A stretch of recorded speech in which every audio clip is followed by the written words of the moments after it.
Assalamualaikum warahmatullahi wabarakatuh. Alhamdulillah, alhamdulillahilladzi arsala rasulahu bil huda wa dinil haq liyudhhirahu ala dini kullihi wa kafa billahi syahida. Asyhadu an la ilaha illallah wahdahu la syarika lah wa asyhadu anna Muhammadan abduhu wa rasuluh la nabiyya wa la rasula ba'dah. Amma ba'du. Puji syukur alhamdulillah, marilah kita panjatkan hadirat Allah Subhanahu wa taala, di mana sore hari ini kita masih diberikan anugerah oleh Allah Subhanahu wa taala berupa kesehatan, keselamatan, dan iman dan takwa kepada Allah Subhanahu wa taala. Semoga kesempatan yang kita miliki bisa kita daya upayakan semaksimal mungkin untuk menyiapkan diri kita yang terbaik di sisa hidup kita masing-masing. Salawat serta salam kita aturkan kepada junjung kita Nabi Agung Muhammad Sallallahu Alaihi Wasallam, yang insya Allah kita istiqomah untuk meneladani ajaran Kanjeng Nabi Muhammad Sallallahu Alaihi Wasallam, melanjutkan dengan akhlak yang terpuji, akhlak yang mulia, akhlakul karimah, selama kita masih diberi kesempatan. Dan alhamdulillah kita sekarang berada di penghujung bulan Sya'ban,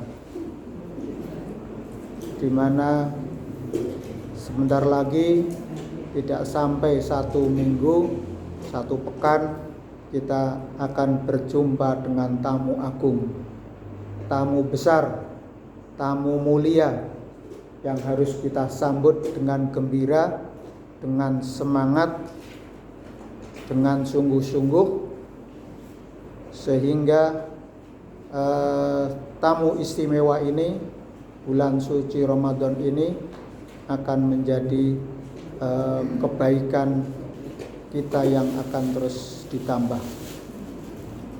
Bulan yang disebut di dalam Al-Quran maupun hadis sebagai bulan yang penuh dengan keberkahan,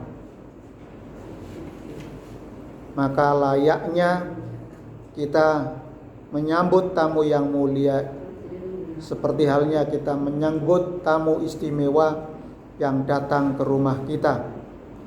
Pastilah kita akan menyiapkan hal-hal yang terbaik agar tamu kita merasa nyaman dan hati kita merasa puas.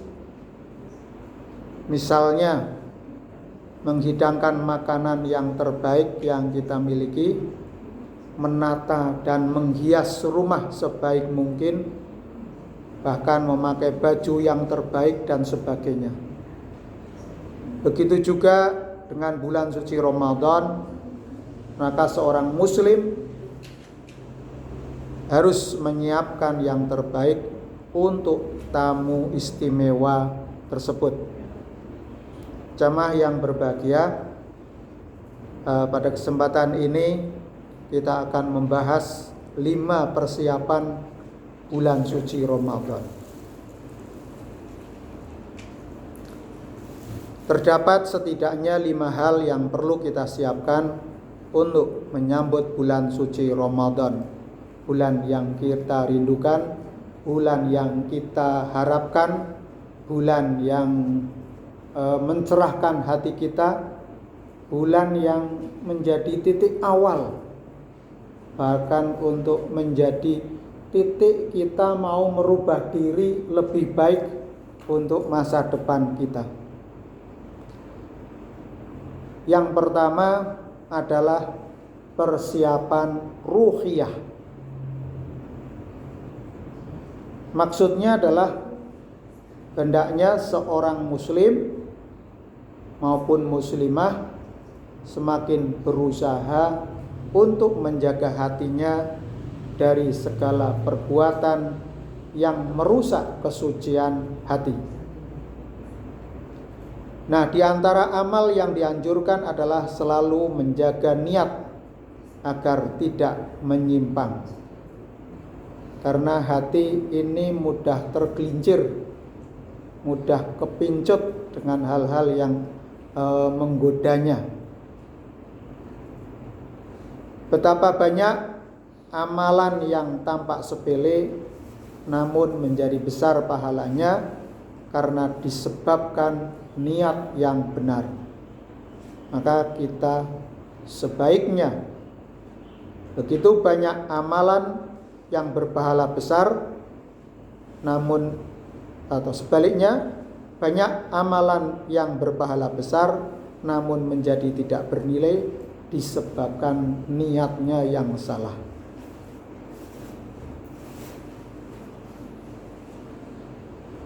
Rabbun amalun saghirun ta'dumuhul an-niyah. Wa rabbun amalun kabirun tasghuruhu an-niyah. Hendaklah setiap aktivitas yang baik kita niatkan semata-mata untuk mengharapkan ridho Allah Subhanahu wa taala. Walaupun hanya sekedar menyingkirkan duri di jalan atau memberi minum hewan. Ini digambarkan pekerjaan sederhana tetapi mempunyai dampak yang besar, itu adalah disebabkan dengan niat kita. Maka niat kita dalam mempersiapkan ruhiyah ataupun hati kita, kesucian hati kita itu kita menjaga niat ataupun memperbaiki niat kita. Maka kita niatkan untuk memasuki Ramadan itu dengan segala amaliyah yang kita lakukan, dengan hati yang tulus yang kita siapkan dengan sebaik-baiknya. Kemudian yang kedua, persiapan amaliyah. Persiapan amaliyah adalah hendaknya seorang muslim dan muslimah menyusun apa saja target yang ingin dicapai selama bulan suci Ramadan. Contoh ya, misalnya kita ingin menghatamkan membaca 30 juz Al-Quran secara pribadi. Jadi target panjenengan kita semuanya secara pribadi, kita target minimal 1 kali khatam selama Ramadan.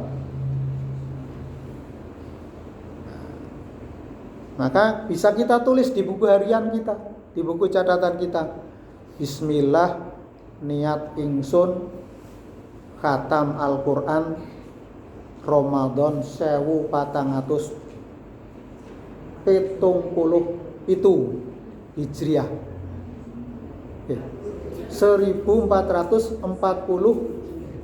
Hijriah ya. 447 nah, Hijriah 2026 Masehi. Nah, kita niatkan, kita programkan. Sebab kalau kita tidak punya program, Ramadan itu akan berlalu begitu saja. Semakin Ramadan semakin sibuk, terutama ibu-ibu, mak-mak ini.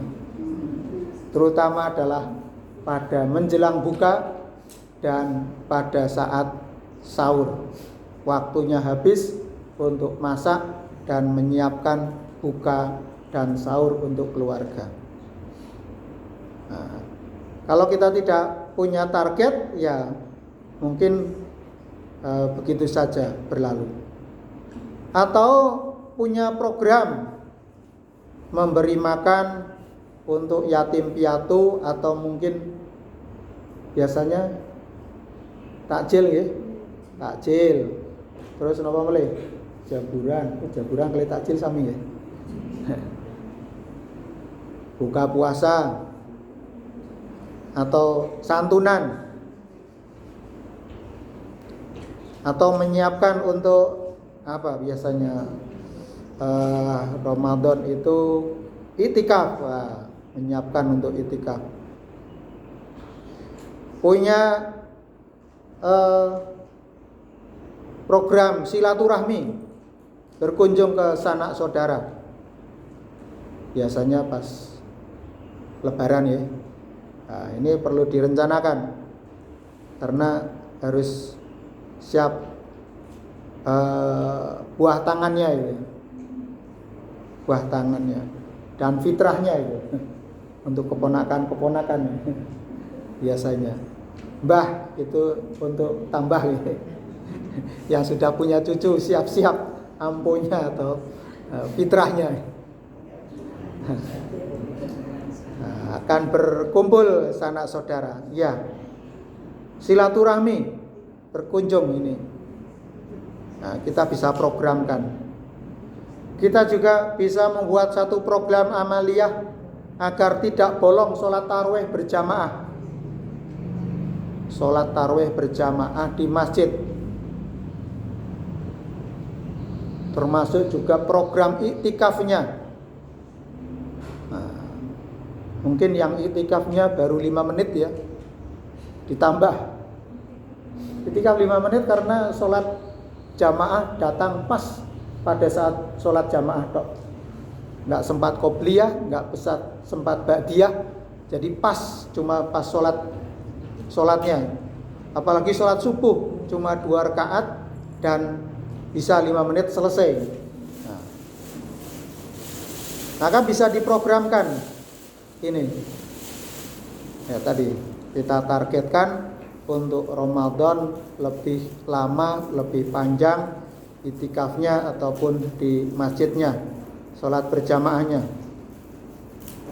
Mungkin punya program sekalipun tidak ke masjid, ibu-ibu bisa sholat berjamaah dengan anggota keluarga di rumah. Tapi lebih afdal memang datang ke masjid bersama keluarga. Atau punya program untuk melunasi hutang orang yang kesulitan. Nah, bayari hutang itu penting itu. Merupakan bentuk sedekah. Bagian dari kita untuk berbagi kepada sanak saudara ataupun teman. Kita bisa target apa saja ya tentang terkait dengan amaliyah. Bisa kita buat target-target yang sifatnya ibadah, yang sifatnya sosial, yang sifatnya untuk menuntut ilmu. Mungkin akan mengikuti majelis taklim. Biasanya Ramadan itu full dengan pengajian ya. Subuh ada kuliah subuh, duhur ada kuliah duhur, asar ada kuliah asar karena mau menjelang buka puasa, tarhib istilahnya menjelang asar ngaburit ya. Ngaburit. Ngaburit ya. Golek buka. Nah, bagaimana mencari buka atau menunggu buka yang berkualitas? Karena di situ menjelang buka menjadi waktu yang mustajabah, waktu yang ampuh bagi orang-orang yang berpuasa untuk berdoa. Dan waktu berbuka itu juga godaannya tinggi karena rating televisi, berita-berita ataupun tayangan-tayangan itu ngumpul di situ saat menjelang beduk maghrib itu ya. Jadi pasti televisi atau tontonan itu senantiasa menyajikan kepada kita supaya ya program-program yang menarik bagi kita. Nah, itu kita bisa mengambil ataupun mencari channel-channel yang ataupun mungkin pengajian-pengajian yang ada atau kajian-kajian yang diselenggarakan baik oleh media digital ataupun media sosial, platform media sosial yang memberikan konten-konten yang positif. Atau kita punya target tidak akan menyia-nyiakan waktu, begitu saja dimanfaatkan untuk tilawah kalau tidak penting. Kalau sudah waktunya istirahat, ya digunakan untuk istirahat, sehingga tidak memporsir kita untuk melakukan aktivitas, dan aktivitasnya selalu terprogram dengan baik, jadwalnya sudah beredar, termasuk juga rencana untuk membuat takjil ya. Nanti jadwalnya menyusul itu dari takmir itu, jadwal takjil dan bagaimana untuk menyiapkannya. Jadi target-target tersebut perlu disiapkan agar menjadi panduan dan motivasi kita selama berada di bulan suci Ramadan, supaya Ramadan yang kita temui itu tidak berlalu secara sia-sia. Ramadan yang berlalu bagi kita adalah sangat berarti dan sangat menggembirakan, karena belum tentu kita bisa berada pada Ramadan selanjutnya. Maka harus dimaksimalkan dengan menyusun dan merealisasikan target-target yang sudah kita buat jauh-jauh hari sebelum Ramadan tiba. Ya, ini di penghujung Sya'ban kita merencanakan untuk besok planningnya atau programnya Ramadan itu apa. Dia ada sesuatu yang kita rencanakan. Ini yang kedua. Yang ketiga, persiapan ilmiah. Apa itu persiapan ilmiah? Yaitu hendaknya seorang muslim membekali dirinya dengan ilmu seputar Ramadan dengan sebaik-baiknya. Baik ilmu itu tentang sebelum datangnya bulan Ramadan, ketika Ramadan tiba, atau sesudah Ramadan usai. Jadi setiap muslim hendaknya menguasai ilmu-ilmu tersebut. Mengapa? Karena hal ini sebagai wujud bahwa kita betul-betul senang, gembira menyambut datangnya bulan suci Ramadan, dan tidak ingin kita melewatkan begitu saja Ramadan yang ada. Agar setiap detik yang kita lewati menjadi lebih bermakna dan indah. Indah itu sangat menggembirakan hati kita, sangat menyejukkan hati kita, sangat mendamaikan hati kita. Itu betul-betul akan damai, tentram, bahagia, merasakan betul halawatul iman, manisnya iman kepada Allah Subhanahu wa ta'ala. Nah, contoh dari ilmu-ilmu tersebut adalah apa saja yang dianjurkan dan yang dilarang selama sedang beribadah puasa. Apa ibadah lanjutan setelah kita melewati bulan suci Ramadan, dan lain sebagainya ya. Artinya Ramadan tentu di situ ada yang terkait dengan zakatnya, zakat fitrah maupun zakat mal yang kita tunaikan, kewajiban kita. Mungkin kita mengkaji atau mendalami terkait dengan puasa, terkait dengan zakat, terkait dengan amalia-amalia apa yang harus kita lakukan. Ini sebagai satu persiapan. Dengan ilmu yang mapan, kita akan semangat dan menikmati untuk menjalankan perintah Allah dan semangat untuk menjauhi larangan Allah. Karena setiap amal yang kita lakukan kebaikan akan dilipat gandakan pahalanya oleh Allah Subhanahu wa taala. Jadi 10 kali lipat pahalanya. Maka kita harus memanfaatkan waktu agar lebih produktif dan kita semangat sepanjang hari. Semangat kita menyala terus ya. Menyala ya.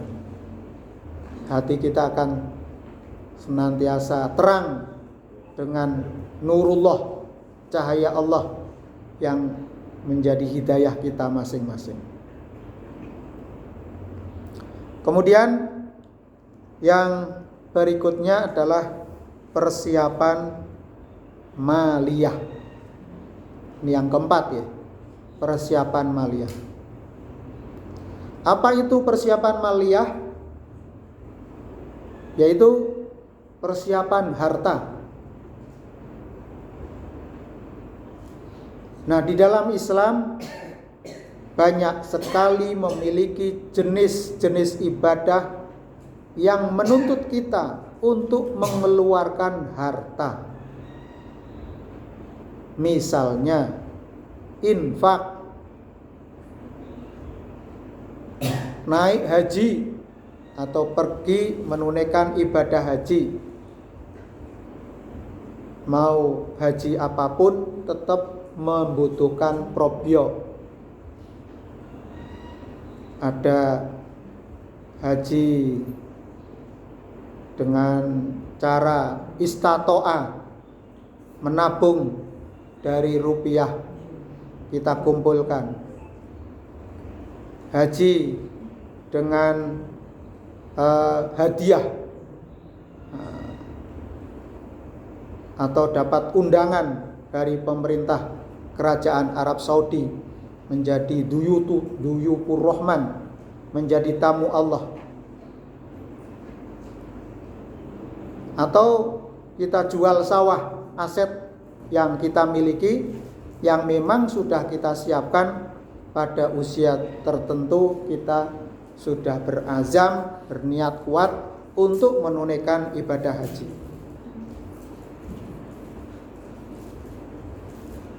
Atau ibadah zakat fitrah yang khusus berada dalam bulan suci Ramadan, yaitu kewajiban untuk setiap jiwa yang lahir dan hidup di bulan suci Ramadan.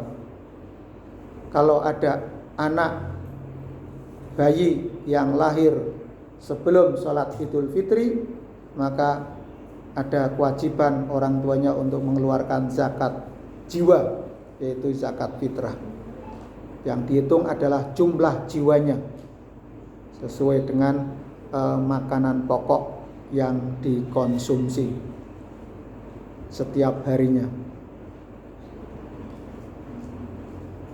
Atau kita mengeluarkan di bulan suci Ramadan ini untuk menggampangkan, untuk menghitung usaha-usaha yang kita jalankan. Katakanlah pada Ramadan 1446 Hijriah yang lalu, kita mengawali usaha ataupun bisnis proyek yang bisa menghasilkan keuntungan. Maka sampai Ramadan 1447 Hijriah itu sudah mencapai nisab 80 gram emas. Maka usaha yang dijalankan itu melebihi dari nisab 85 gram emas, wajib dikeluarkan zakatnya 2,5% dari keuntungan bersih yang kita peroleh. Ini persiapan maliyah yang dilakukan.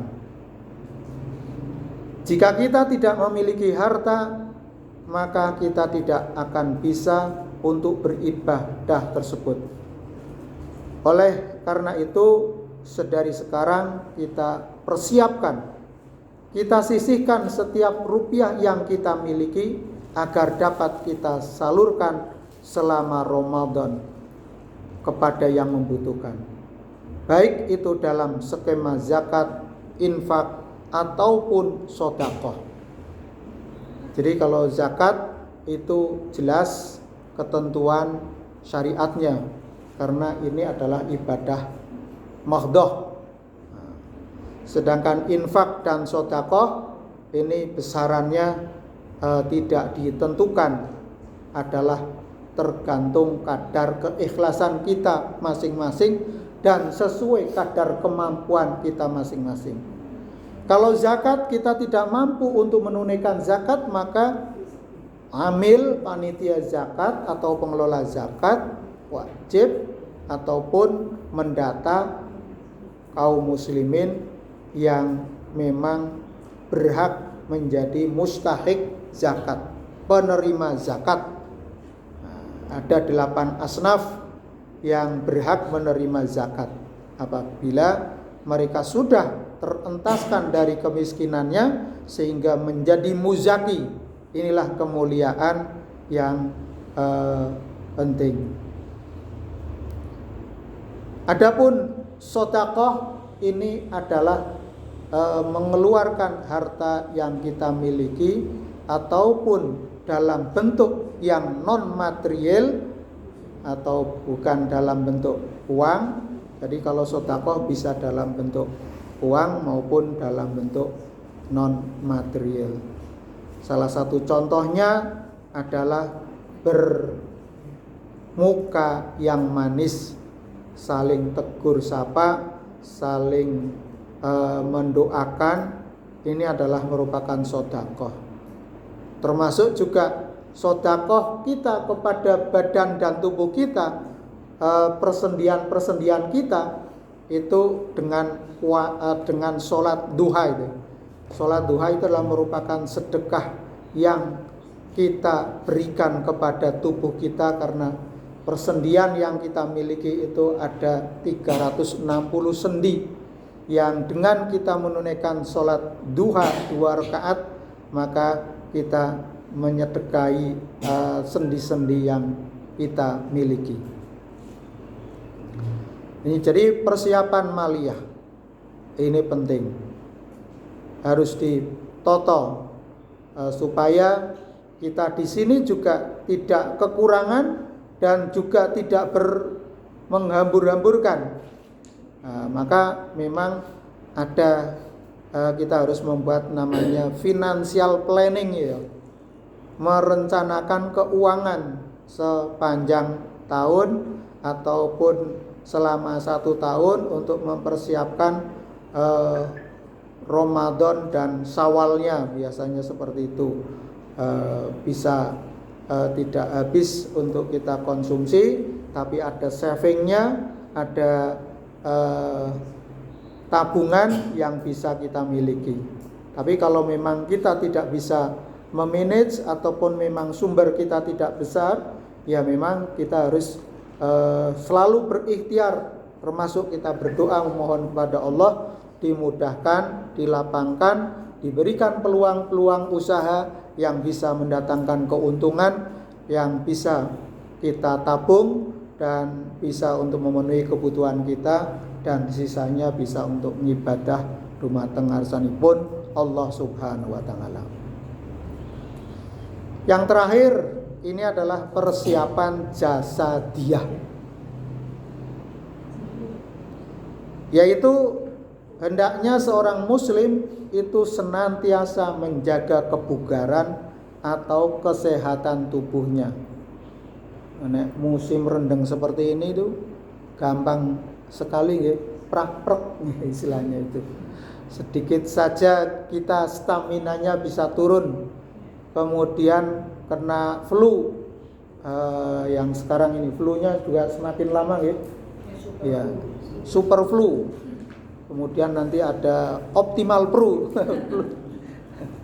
Jadi banyak sekali penyakit-penyakit yang karena virus, karena daya tahan tubuh kita, terkait dengan juga usia kita, terkait dengan volume pekerjaan kita, sehingga kita bisa memporsir, akhirnya kurang istirahat, kurang asupan yang kita konsumsi.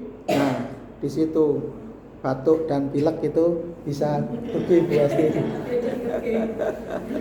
Dieleke. Jadi memang persiapan jasadiah penting. Maka kita harus memang menyeimbangkan. Ya, bisa dengan dikaitkan terkait dengan mungkin olahraga ataupun selain konsumsi juga kita perhatikan.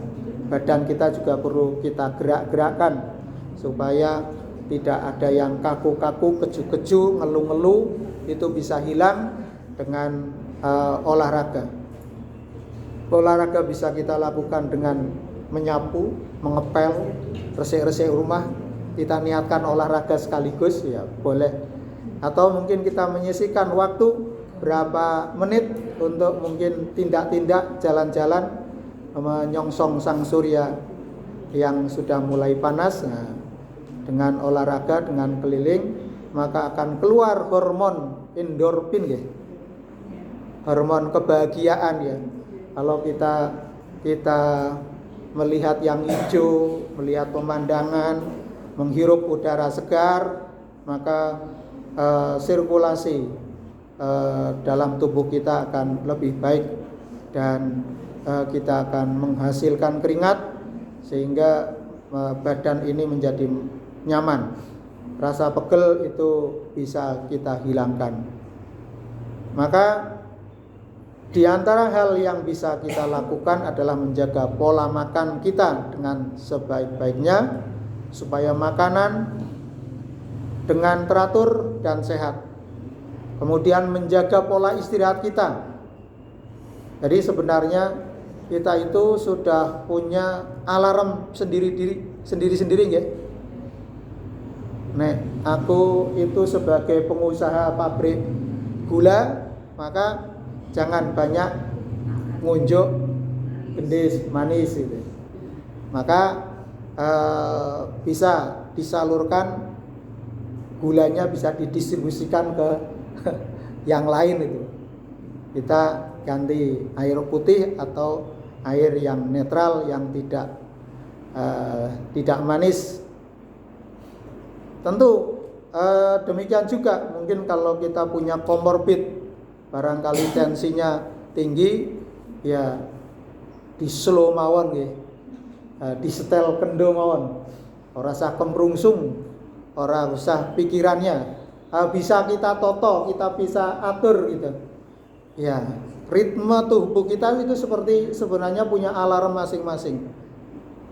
Lah nek meng denggule pun sakit pripun. Ya sama itu. Kita sudah punya apa ya? Punya pengalaman terhadap apa yang sensitif bagi kita. Termasuk juga sekalipun di toples depan kita itu ada kacang mete yang sangat menggiurkan, tapi kita punya alarm. Nah, ini harus kita stop. Kita bisa mengendalikan. Nah, kalau tidak ya tadi tanggung sendiri ya. Akan ditanggung sendiri. Nah, kemudian kalau kita memang punya dokter keluarga ataupun mungkin kita sempat konsultasi pada dokter keluarga, barangkali kalau kita punya keluhan, kita bisa konsultasikan kepada dokter yang merawat kita agar gimana strateginya supaya puasa tetap bugar, tetap sehat dan tidak menimbulkan banyak. Karena as-saumu tasihu ya, puasa itu bisa menyehatkan. Banyak orang di luaran sana puasa dengan berbagai niat itu. Maka kalau kita puasa niatnya adalah untuk taqarrub ilallah, ridho Allah ya. Jangan hanya karena ingin melangsingkan tubuh atau untuk kecantikan gitu ya, untuk kebugaran ya. Bugar, cantik, bagus dan badannya sehat itu hanya dampak saja. Dampak dari ketulusan ibadah kita kepada Allah. Nah, kita harus perbaiki tadi di awal adalah ruhiyah. Kita perbaiki niat kita. Niat ibadah kita yang baik, insya Allah itu akan menjadi satu tombol itu sebagai obat bagi kita. Karena ketika kita dikaruniai sakit, sebenarnya Allah sedang memberikan ujian kepada kita. Allah sedang memberikan kesempatan kita untuk memperbaiki diri. Allah memberikan kesempatan kita untuk koreksi diri. Allah memberikan kesempatan kita untuk bagaimana agar kita ini semakin baik. Bukan sebaliknya kita mengeluh. Dalam surat Al-Ma'arij itu disebutkan manusia itu adalah tukang mengeluh. Sukanya mengeluh. Udan dikit bocor rumahnya ngeluh. Iya, bocor-bocor dewe ya. Badannya kurang enak ngeluh. Kademen ngeluh, kepanasan ngeluh, kurang air ngeluh. Nah, ini manusia memang suka mengeluh.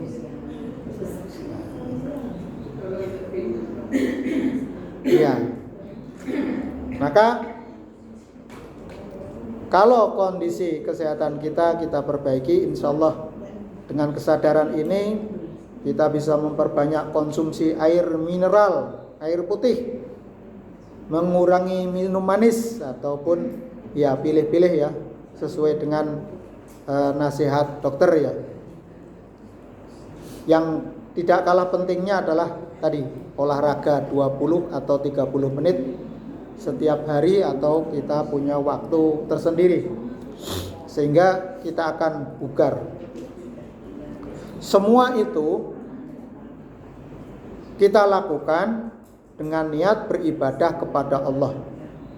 Dan tentunya dengan harapan kita akan selalu berada dalam kondisi yang prima selama menjalani ibadah bulan suci Ramadan. Nah, inilah setidaknya 5 persiapan yang dapat kita lakukan sejak sekarang. Mari kita jadikan bulan suci Ramadan ini sebagai bulan terbaik kita. Jangan sampai kita termasuk golongan orang-orang yang didoakan oleh malaikat Jibril dan diaminkan oleh Nabi, yaitu golongan orang yang rugi ketika ia menjumpai Ramadan tapi tidak diampuni dosa-dosanya oleh Allah Subhanahu wa taala. Na'udzubillahi min dzalik. Semoga kita diampuni dosa-dosa kita sehingga kita diampuni oleh Allah dan ya, dosa kita yang telah lalu dan yang akan datang gitu ya. Terutama adalah kita menyongsong Lailatul Qadar ya. Kalau kita mendapatkan Lailatul Qadar, kita diampuni dosa kita selama 80 tahun ya. Karena 1000 bulan ya kemuliaan yang kita dapat. Jadi kita bisa memplanning, kita bisa menyiapkan dengan sebaik-baiknya. Tahun ini Ramadan yang akan datang ini adalah harus menjadi tahun kita yang terbaik. Kita optimalkan dan jangan kita leha-leha, santai-santai, tapi kita punya target umpan yang baik.